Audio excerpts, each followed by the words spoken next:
Welcome back, everyone, to the deep dive. This time, we're headed to Los Alamos, New Mexico. Los Alamos, very interesting. Yeah, it is. And our listeners have actually been asking us, Oh, really? yeah, for a deep dive on the business environment there. Yeah. What's working, what isn't, Right. and how effective are the county's plans for improvement. It should be a fun one. Yeah, sounds fascinating. Yeah.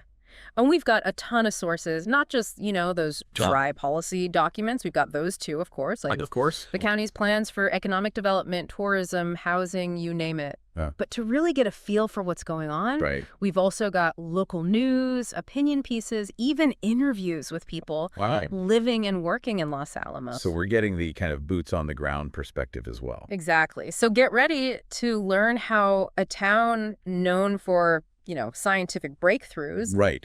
is tackling the complexities of supporting those everyday businesses. Oh, it's an intriguing mix, that's for sure. It is. And it's pretty timely, too. Oh, yeah. With the Los Alamos Local Business Coalition Forum coming up on March 13th. Oh, that's right. Yeah, we'll circle back to that a little bit later. So first things first, Los Alamos isn't your typical business hub, right? Not really, no. I mean, it's practically synonymous with the National Lab, the Manhattan Project, cutting-edge science. Exactly. The lab's influence is huge, but that creates a very specific set of challenges for businesses in Los Alamos. Such as? Well, it's a somewhat isolated town, and that combined with the lab's presence results in things like high rent and a very limited amount of workforce housing. So we've got this world-renowned scientific center, Right. but businesses are facing this huge uphill battle just to exist. But people do care about this, right? Oh, absolutely. They do. The National Community Survey actually found that 77% of Los Alamos residents Wow, okay. rank improving the local business environment as a top priority. So it's a big deal to them. It is. And Councilor Randall Rady even pointed out Oh, really? that the community gave the county pretty low scores Oh, interesting. on those governance-related questions in that survey. Yeah. People want to see action. So we've got a community that's hungry for change Yeah. and a stack of plans from the county aiming to address it all. Right. Okay, let's dive into those plans. What are they actually proposing? Well, instead of getting bogged down in each individual document, Sure. let's look at some of the key themes that run through them. Okay, that's good. The overarching goal is economic vitality. Okay. They want to see diverse business growth, Okay. a thriving tourism sector, Uh-huh. and ultimately a better quality of life for residents. So far, so good. But how do they plan to actually make that happen? Well, one major theme is attracting and supporting businesses. Okay. They lay out a range of strategies, Okay. from streamlining development processes and updating zoning Right. to providing financial incentives. Financial incentives, like what specifically? I'm guessing that's where those acronyms come in. You got it. We're talking LEDA funds, LEDA funds, okay. which are state-backed financial incentives used to attract businesses. Okay. ARPA funds. IRPAs, uh-huh. Those are federal funds provided through the American Rescue Plan Act. Okay. And then there are things like TIF districts, This stuff, okay. which use property tax revenue to fund improvements within a designated area. Oh, interesting. Okay. And BIDES, or business improvement districts, Got it. where businesses pool resources for things like marketing and beautification projects. So they're really throwing everything at the wall and seeing what sticks. Well, they're trying a variety of approaches. Yeah. Any ideas stand out as particularly creative or maybe even risky? Well, the Creative District Plan had this interesting idea Okay. about the district itself signing master leases with property owners. What? The district would then guarantee occupancy to attract more cultural businesses, Wow. which could be a way to jumpstart that sector. That's certainly a different approach. It is. Yeah. It could be a game changer or it could backfire spectacularly. We'll have to see how it plays out. Yeah, we'll see. What's the next theme? Tourism. Tourism. Okay. The plans really highlight Los Alamos' unique assets, Yeah. the history, the science, Right. being a gateway to Bandelier National Monument and other national park sites. So they're playing up the tourism angle as well. They are. They want to brand Los Alamos as where discoveries are made, Okay. drawing on its scientific heritage. Clever branding for sure. But how are they planning to actually leverage tourism Right. to boost the local economy? I mean, just attracting visitors isn't enough, right? Right, exactly. They're talking about enhancing the downtown areas, Okay. creating a more appealing atmosphere for visitors, supporting the development of new events, Okay. and improving infrastructure to handle increased traffic and demand. So making it more tourist-friendly overall. The idea is that a better visitor experience Okay. will lead to more spending at local businesses. Makes sense. You create a destination, people come, they spend money, everyone benefits. Right. Okay, so attracting and supporting businesses, using tourism as an economic driver. Yeah. What's the third big theme? Housing. Housing, okay. The county recognizes that this is a huge piece of the puzzle. I bet. Their affordable housing plan specifically focuses on creating more housing options Okay. for core and essential service workers. Okay, but how does housing tie into the business environment? Well, it's all connected. Okay. If employees can't afford to live in Los Alamos, Right. businesses will struggle to attract and retain talent. Makes sense. You've also got the issue of a large commuting workforce, Oh, wow. which means a lot of money is leaving the local economy. I see, yeah. The plan acknowledges that rising housing costs Uh-huh. are a major barrier to a thriving business community. So they're tackling supporting existing businesses and attracting new ones, Right. trying to boost tourism, Yes. and dealing with this housing crisis. Sounds pretty comprehensive. On paper, it seems like they've ticked all the boxes. Yeah, I mean, it seems like they've thought of everything. But to really understand the situation, Right. we need to hear from the businesses themselves. Okay, yeah. And that's where the Los Alamos Local Business Coalition, or LALBC, comes in. The LALBC, okay. They provide that on-the-ground perspective Right. that might show a gap between the county's aspirations and the reality for local businesses. Okay, I'm intrigued. Let's hear more about this LALBC. Who are they and what are they saying? Well, the LARBC is made up of local business owners and community members Okay, who are passionate about creating a thriving business scene in Los Alamos. great. They advocate for policies that support local businesses Okay. and push for more transparency and accountability from the county. So they're not just accepting the status quo, they're actually pushing for change. Exactly. What are some of the specific concerns they've raised? They're frustrated by what they see as a slow pace of change Okay. and a lack of follow-through on the county's plans. Okay. They're also concerned about the lack of diversity Okay. and the types of businesses in Los Alamos. Interesting. They want to see more than just restaurants and personal services. So it's not just about the quantity of businesses, Right. but also the variety and the overall health of that business ecosystem. Exactly. What about specific challenges? Do they have examples Absolutely. of what makes doing business in Los Alamos so tough? They've spoken out about things like sky-high rent, Okay. the difficulty of finding real estate to buy, not just rent, Wow. Okay. and the struggle to find employees. Right, right. They've even mentioned that contractors are often reluctant to work in Los Alamos. Oh, wow. And they talk about Los Alamos pricing, meaning everything is more expensive there, including things like advertising. That paints a pretty stark picture. It sounds like running a business in Los Alamos is no walk in the park. Not exactly, no. And they've also pointed to regulatory barriers Yes. and lengthy processes as major roadblocks. They feel like the county sometimes makes it unnecessarily difficult to do business there. Right. So we've got these ambitious plans from the county on one side. Yeah, And then we've got these business owners who are feeling frustrated and unheard on the other. it does seem that way. What do you make of that? Is there a genuine disconnect between these plans?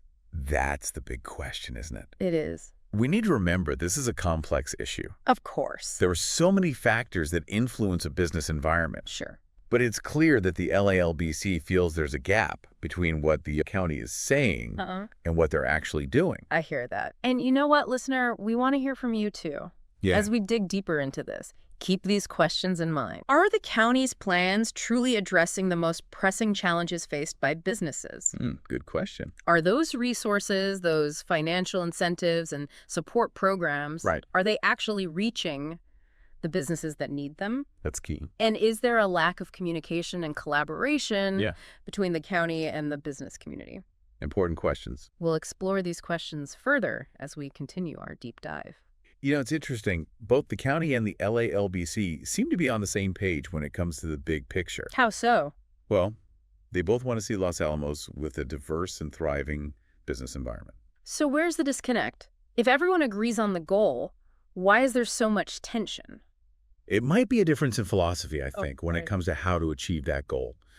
You see, the county's plans, while comprehensive, tend to focus on top-down solutions. Okay. They're big on things like zoning changes, Right. large infrastructure projects, Yeah. and those financial incentives we talked about.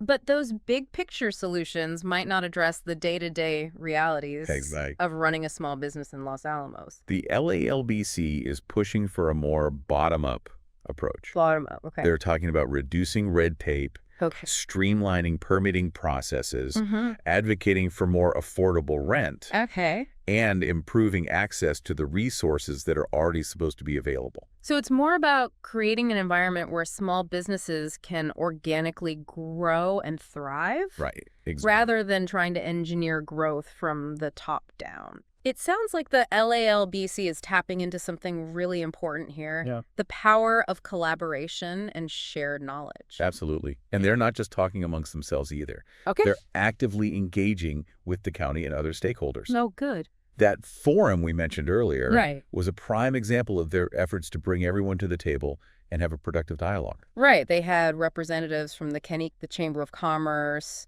the Small Business Development Center. It was a good mix of people. It sounded like quite the event. And it wasn't just a bunch of officials giving speeches. Oh. Local business owners were there sharing their experiences, Okay. both the successes and the struggles. That's good. It felt like a genuine effort to understand the challenges from multiple perspectives. Which is exactly what's needed. It's not about pointing fingers or assigning blame. Right. It's about finding common ground Uh-huh. and working together to create a better future for Los Alamos businesses. I agree. And that brings us to a critical point, listener. Yeah. We've examined those ambitious plans, we've heard those real concerns, and we've seen that there is potential for positive change. Okay. But the big question remains, what happens next? That is the question, isn't it? It is. Will they actually listen to the voices of those local businesses Right. and incorporate that feedback into their plans? Good question. Will the LALBC keep pushing for change and hold the county accountable? Yeah. And maybe most importantly, Right. will the community as a whole rally around local businesses to create a more vibrant and sustainable economy? We'll see. The upcoming LALBC Forum on March 13th Oh, right. Yeah, will be a key moment in this story. it will be. It's a chance for the community to come together, share ideas, and push for real, tangible progress. It's a chance to move beyond just the plans and the complaints Right. and actually start building a future where businesses in Los Alamos can truly thrive. And that's where you come in, listener. Amen. Whether you're a business owner, a resident, Yeah, or just someone who cares about the future of Los Alamos, your voice matters. it does. Attend that forum, get involved in the conversation, Yeah. and be a part of the solution. Okay. Before we wrap up this deep dive, Yeah. let's step back and try to answer that million-dollar question. Okay. Is there a disconnect between the county's plans Right. and what's actually happening on the ground Uh-huh. for businesses in Los Alamos? It's become clear, I think, that while the county has put a lot of effort Yeah. into creating plans and strategies, Right. the reality for many local businesses suggests there's a gap Okay. between those plans and how they're playing out in practice. So the plans themselves seem comprehensive on the surface. They do. They address key areas like supporting existing businesses and attracting new ones, developing the tourism sector, and Right. tackling that housing crisis. Yeah. But those concerns raised by the LALBC highlight potential shortcomings in how those plans are being implemented. Okay. They're still facing challenges with high rent, Yeah. limited options for buying real estate, Right. difficulty finding employees, and they feel a lack of responsiveness from the county. And they're advocating for a more agile and business-friendly approach. They are. They want less red tape, more streamlined processes, and a more collaborative relationship with the council. Exactly. The takeaway here is that while having these plans is a positive step, It is. effective implementation, open communication, and a real commitment Absolutely. to addressing the needs of local businesses Yes. are going to be crucial if they want to create a truly thriving and diverse business environment in Los Alamos. It sounds like Los Alamos is at a crossroads. It does, We've got this incredible potential, Right. but there's also a sense of urgency. I agree. If they don't get this right, they risk losing the very businesses that make a community thrive. And it goes beyond just the economics. It does. It's about the identity of a town. No place can survive on a single industry, no matter how prestigious it might be. People want those charming shops, those cozy cafes, those unique businesses that give a place its character. I agree. Those are the things that make you want to live somewhere, not just work there. And that sense of community is exactly what the LALBC is fighting for. It is. They want Los Alamos to be a place where businesses can not only survive, but actually flourish. Exactly. They want to see a real diversity of businesses that reflect the needs and desires of the local community. And they're not just waiting around for the ECARD to fix things. They're taking action themselves. Those forums are a perfect example of that proactive spirit. They're creating a space for open dialogue, for sharing ideas, for building relationships. That's great. It's really inspiring. And it's creating a buzz. People are talking about these issues, engaging in the debate. And that's the first step towards real change. It is. It's about shifting the mindset. From us versus them to we're all in this together. The county, the businesses, the residents, everyone has a role to play. I agree. In shaping a thriving future for Los Alamos. And that future is within reach. I think so. Los Alamos has so much going for it. The history, the science, the natural beauty. It's a special place. It's a truly unique place. And with a little ingenuity, a lot of collaboration, and a genuine commitment to supporting local businesses, I think they can create something truly special. Absolutely. You know, this situation reminds me of a similar case study. I read about it recently, involving a small town struggling to balance its reliance on a major employer with the needs of its local businesses. I see. They managed to turn things around by fostering a culture of entrepreneurship, providing targeted support for small businesses, and really emphasizing the unique character of their town. So they used that big employer as an asset, but they didn't let it overshadow everything else. Yeah, exactly. Los Alamos could learn a lot from that. It's not about erasing the lab's legacy. It's about creating a more balanced ecosystem. Exactly. It's about recognizing that a thriving local business scene contributes to the overall quality of life. Yeah, for sure. It creates jobs, fosters a sense of community, and adds to the vibrancy of a place. And ultimately, that benefits everyone, including those who work at the lab. After all, they live and spend their money in the community, too. So what does this all mean for you, listener? Well, if you happen to be planning a visit to Los Alamos, think about going beyond the national lab. Make a point of supporting those local businesses. Explore the hidden gems that give the town its unique character. And if you're a resident of Los Alamos, get involved. Attend those LALBC forums, voice your concerns, share your ideas, and be an advocate for the businesses you love. Your voice really does matter. This deep dive has taken us through some pretty complex issues, from zoning regulations to housing shortages, from tourism strategies to the very heart of a community. But in the end, it's a story about hope. I really believe that. It is, yeah. Hope for a future where Los Alamos is not just a scientific powerhouse, but a vibrant and thriving place to live, work, and play.